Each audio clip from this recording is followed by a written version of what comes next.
आप अपनी कीमत बढ़ाने के चक्कर में आप अपनी कीमत घटा रहे हैं। इधर मुलाकात होती है, साथ ही प्रेस कॉन्फ्रेंस करके फैसला सुनाते हैं। अब्बास चौधरी कुछ हासिल करेंगे ये तो चौधरी पंजाब के। सब्सक्राइब करें और बेल दबाएं ताकि कोई खबर रह न जाए। सबसे पहले इस्लामाबाद, क्योंकि इक़्तिदार के शहर जो है वो मरकज़ वहाँ है और इस वक्त तमाम जमातें भी वहाँ बैठी हुई हैं।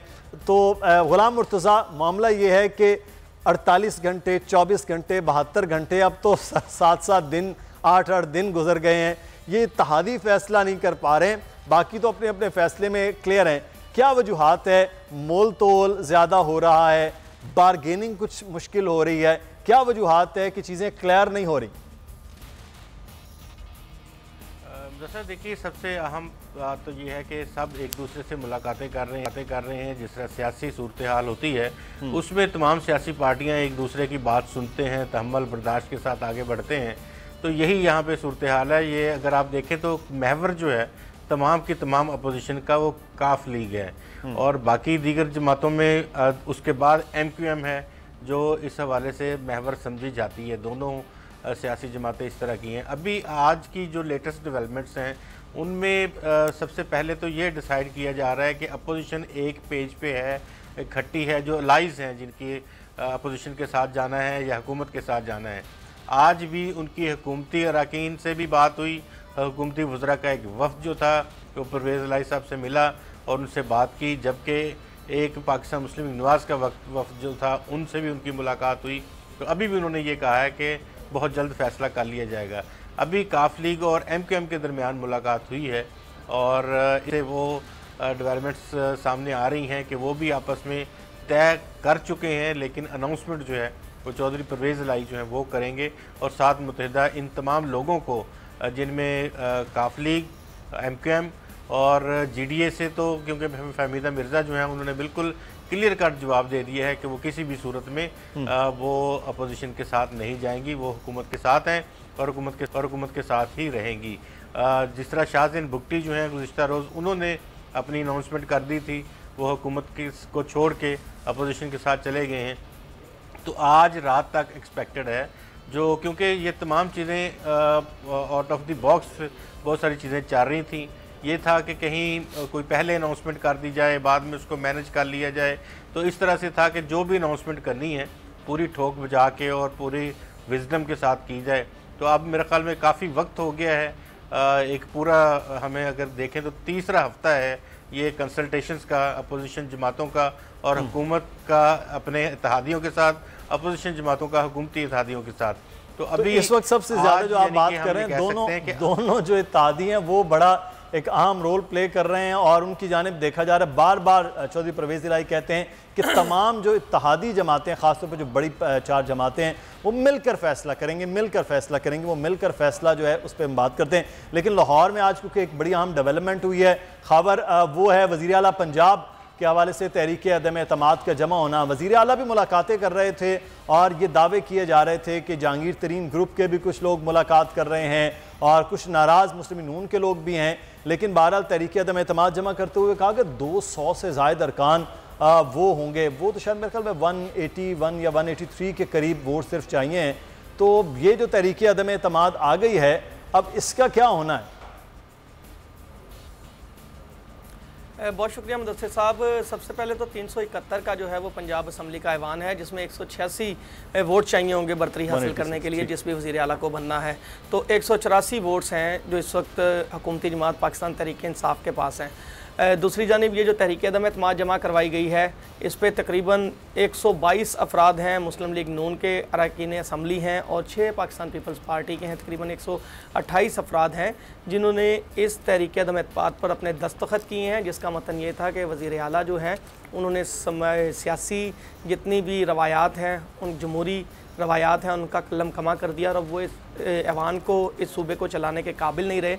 और वहाँ पर जो मौजूद अपोजिशन के अरकान थे उनकी जानिब से तो ये दावा किया जा रहा है कि 200 से ज़ायद अफराद होंगे जो इस तहरीक अदम एतमाद में हिस्सा लेंगे। अब इसकी मुदस्सिर साहब बैकग्राउंड देखें इस सारे अमल की, तो हमने ये ख़बर अपने नाजरीन तक पहुँचाई थी कि जो इत्तेहादी जमात मुस्लिम लीग काफ है, ये इसलिए भी अहमियत की हामिल है कि पाकिस्तान का सबसे बड़ा सूबा है पंजाब और यहाँ से जो 70% हुकूमत होती है वो चल रही होती है वफाक की। तो यहाँ पर तहरीक इंसाफ की जो हुकूमत कायम थी उसमें भी 10 नशिस्तें जो इत्तेहादियों की हैं उनका एक बड़ा किरदार है, और यही इत्तेहादी मुस्लिम लीग काफ वाले इनकी वफाक में 5 नशिस्तें हैं। दोनों जानिब इनका बड़ा अहम किरदार है। अब जो है यहाँ पर तहरीक अदम एतमाद के हवाले से जब बातचीत चली तो अपोजिशन से भी हमने नाजरीन को आगाह किया था और हुकूमत से भी हमारे ज़राए के मुताबिक जो मुस्लिम लीग काफ है उसकी जानिब से मुतालबा किया गया था कि भाई पंजाब के हवाले से जो भी फैसला होगा वो वफाक की वोटिंग से कबल होगा। हमारे ज़राए ने हमें बताया कि गए गुज़श्ता रात ये अहम फ़ैसला हुआ जब चौधरी बरादरान जो है वो आसिफ अली जरदारी साहब से उनकी मुलाकात हुई, तो फिर वही शर्त जो है वो मुस्लिम लीग नून के वफद के मिलने के बाद उन्होंने जरदारी साहब से डिस्कस की। तो उसके बाद जरदारी साहब ने जो है वो 1 बजे हसन मुर्तज़ा साहब को कहा लाहौर पहुँचे और तहरीक अदम एतमाद जमा करवाएंगे। जल्दी इतनी क्यों की गई है?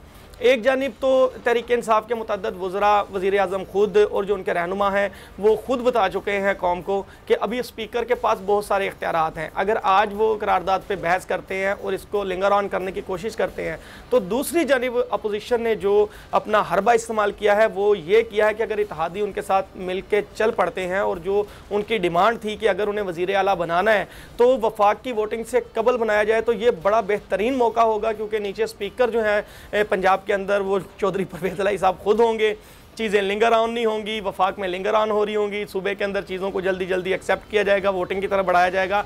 और मुमकिन है कि अगर इत्तेहादी अपोजिशन के साथ खड़े हो जाते हैं, जिसके काफ़ी चांसेस हैं, तो सूबे के अंदर जो है वो वफाक से पहले तब्दीली आ जाएगी, जिससे जो है वो अपोजिशन का वादा भी पूरा हो जाएगा और इत्तेहादियों को वफाक के अंदर मजीद मजबूत होने में जो है एक टेक्निकली मामला है, इसको डिस्कस करेंगे। टेक्निकली आप कह रहे हैं कि पहले हो जाएगा, क्योंकि अभी उम्मीद ये जाहिर की जा रही कि इस इजलास पे भी इतना 13-14 दिन का मामला ना हो। चलें 10 दिन, 8 दिन, 12 दिन में कब स्पीकर असम्बली इजलास बुलाते हैं, ये पंजाब के अंदर अहम मामला है। लेकिन क्या इसका मतलब है 8-10 दिन के लिंगर ऑन होगा, इस पर हम बात करते हैं। लेकिन जो दूसरे बड़े इत्तेहादी जिनकी सबसे ज़्यादा सीट्स हैं वो हैं मुत्तहिदा कौमी मूवमेंट वफाक के अंदर 7 सीट्स के साथ। मज़ाहिर सईद साहब, MKM के तो कहा गया कि मामलात सेटल्ड हो गए हैं, कुछ एडमिनिस्ट्रेटर की बात, कुछ अगले आने वाले दिनों में जो मेयर की बातें हैं, कुछ बल्दियात की वजारत है, कुछ महकमे हैं, ये चीज़ें कुछ डिमांड थी वो पूरी हो गई।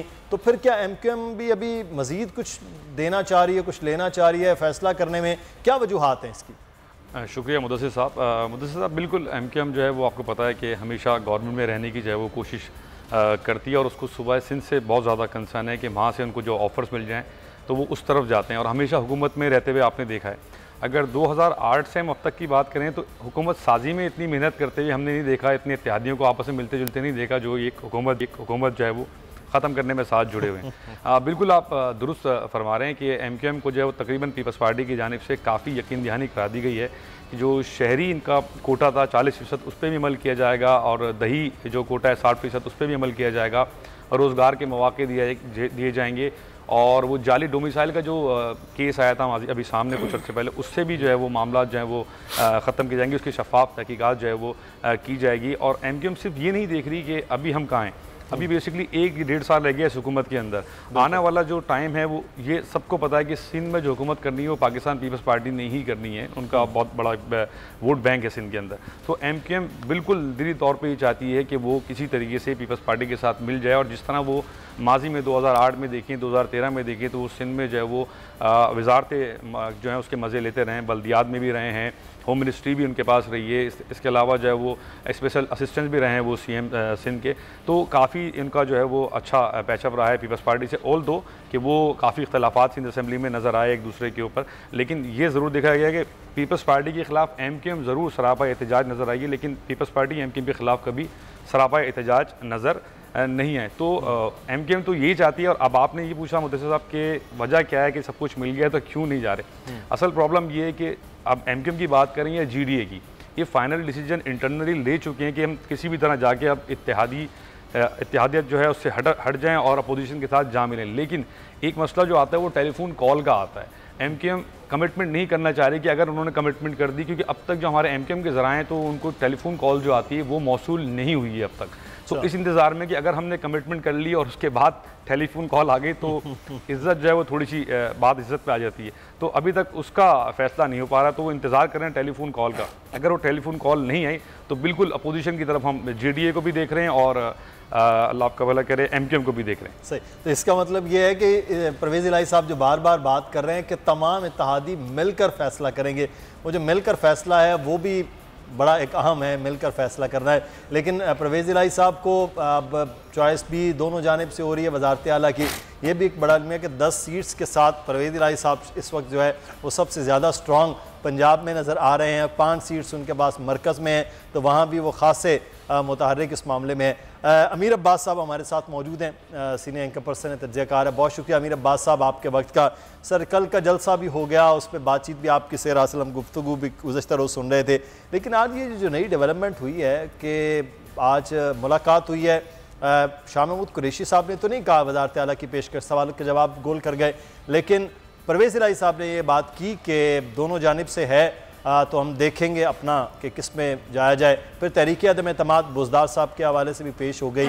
तो अब लग रहा है क्योंकि फ़ैसला कुन घड़ी आने जा रही है, जो इत्तेहादी जमातें हैं वो फ़ैसला करें कि अपोजिशन या हुकूमत, और उसके बाद मामला जो है वो क्लियर हो जाए। आपको लग रहा है अब ऐसा है, वो जो 20 घंटे, अगले 10 घंटे, 24 घंटे की गेम अब ख़त्म हो रही है?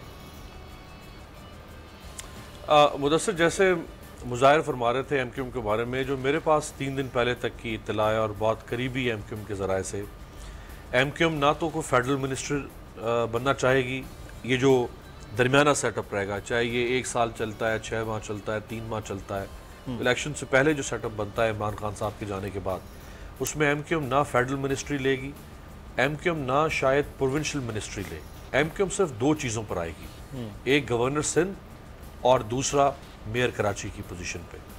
और पब्लिकली वो ये कहेगी कि मेयर कराची तो उन्होंने अपना इलेक्शन लड़के हासिल की होगी, जाहिर बात है, और गवर्नर जो है वो एक पहले से सेटअप चलता आ रहा है, जिसमें अगर चीफ मिनिस्टर सिंध से, इंटीरियर सिंध से होता है और तो फिर गवर्नर जो है वो दूसरी बड़ी कम्युनिटी जो एथनिक कम्युनिटी है उससे होता है।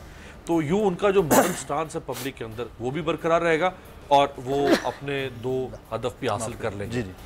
जहाँ तक PMLQ का ताल्लुक है मुदस्सिर, तो मेरा ख्याल है इस वक्त ये गुज़श्ता 1.25 माह के अंदर जो सबसे कमज़ोर, सबसे कच्ची और सबसे हल्की जो चाल चली है वो PMLQ ने चली है। अच्छा, पंजाब के चौधरी होते हुए उन्होंने बज़ाहिर पंजाब के कमी वाली चाल चली है, यानी वो कोई पोजीशन ही नहीं ले पा रहे हैं। 1.25 माह हो गया। इनसे बेहतर तो वो शाहजैन बुगटी जो कल का सियासतदान और पहली दफ़ा असम्बली में आया, इनसे तो बेहतर वो रह गया कि जिसने जिस तरफ खड़े होना था उसने कल ऐलान कर दिया कि मैं छोड़ रहा हूँ, इस्तीफा भी दे रहा हूँ। इधर मुलाकात होती है, साथ ही प्रेस कॉन्फ्रेंस करके फैसला सुनाते हैं। अब्बास चौधरी कुछ हासिल करेंगे ये तो चौधरी पंजाब के PMLQ भाई, इनको कोई फैसले जी को फैसला अमीर अब्बास साहब चौधरी तब करेंगे ना, कुछ हासिल होगा तो यहाँ से या वहाँ से कुछ मिलेगा तो ही फैसला होगा। अगर यहाँ से फैसला हो जाए, आपको भी मालूम है पंजाब में पाकिस्तान मुस्लिम नून का सबसे बड़ा वोट बैंक है, तो किस तरह से वो चौधरी परवेज़ इलाही को 1.5 साल की अगली वज़ारत आला दे दें, तो ये भी एक बड़ा जान जोखों का काम मुस्लिम नून के लिए भी होगा। तो काफ लीग तो देखेगी सबसे ज़्यादा फ़ायदा कहाँ जी। तो मैं ये कह रहा था कि देखिए PMLQ चौधरी बरादरान मैं समझता हूँ उनका एक अपना रख रखाव जो उनकी शोहरत है, वो बड़े रख रखाव वाले सियासतदान हैं, बड़े फ़हम फरासत वाले सियासतदान समझे जाते हैं और पंजाब में उनका बड़ा एहतराम है पंजाब की पॉलिटिकल फैमिलीज़ के अंदर। तो उनको अपने वक़ार के मुताबिक को फ़ैसला करना चाहिए था। वो ना हियों में ना शियों में, भाई आप कोई साइड ले लें, आपने जो साइड लेनी है, जिधर भी आपने खड़े होना है। आप अपनी कीमत बढ़ाने के चक्कर में आप अपनी कीमत घटा रहे हैं, कीमत गिरा रहे हैं आप अपनी। आपकी इज्जत ना इमरान खान की नज़र में रहेगी और ना आपकी इज्जत जो है वो PMLN या बाकी जो पंजाब की पॉलिटिकल पार्टीज़ हैं उनकी नज़र में रहेगी। तो एक आपको फ़ैसला करना चाहिए था। अच्छा, अब आज मज़ीद जो मुलाकातें इनकी हो रही हैं, जिसमें बलूचिस्तान अवामी पार्टी और हुकूमत की फिर दोबारा PMLQ से मुलाकात, तो अब अपोजिशन की जो इत्तेहादी जमातें हैं, बाकी 3 BAP, MQM और PMLQ, अब इनका ये भी एक मसला बन चुका हुआ है कि इनमें से कोई एक पहले इमरान खान को छोड़ के और ये सारा नज़ला अपने ऊपर लेने को तैयार नहीं है। ये चाहते हैं कि हम में से अगर एक छोड़े तो बेहतर है कि जब बाकी दो ने भी छोड़ना है तो हम एक मुत्तफिका फैसला करके और ये जो सारा बोझ है वो हम इकट्ठे अपने ऊपर ले, ना कि किसी एक के ऊपर ये इल्ज़ाम लगे कि भाई उसने एक इलेक्टेड गवर्नमेंट के साथ को छोड़ के और उसकी पीठ में छुरा घोंपा। अब इन तीनों के चूंकि आपस में भी मुज़ाकरात चल रहे हैं और इन तीनों के बाकी तीन तरफ भी मुज़ाकरात चल रहे हैं, तो ये अब ये आपस में भी किसी एक नुक्ते पर नहीं पहुंच रहे हैं। लेकिन जैसा कि अभी ये जो आपने खबर सुनाई कि अगर 2 दिन का मजीद रिलीफ पैकेज मिल जाता है तो उसमें आप समझें कि ये फिर इनके लिए और आसानी पैदा हो गई है। फिर अब प्राइम मिनिस्टर के खिलाफ वोटिंग जो है वो आप समझें जो पहले 2-3 अप्रैल को थी वो शायद 4-5 अप्रैल तक पहुंच जाएगी। तो अब मजीद इनको फिर आपस में डायलॉग के और मुशावरत के लिए वक्त मिल गया। सब्सक्राइब करें और बेल दबाएं ताकि कोई खबर रह न जाए।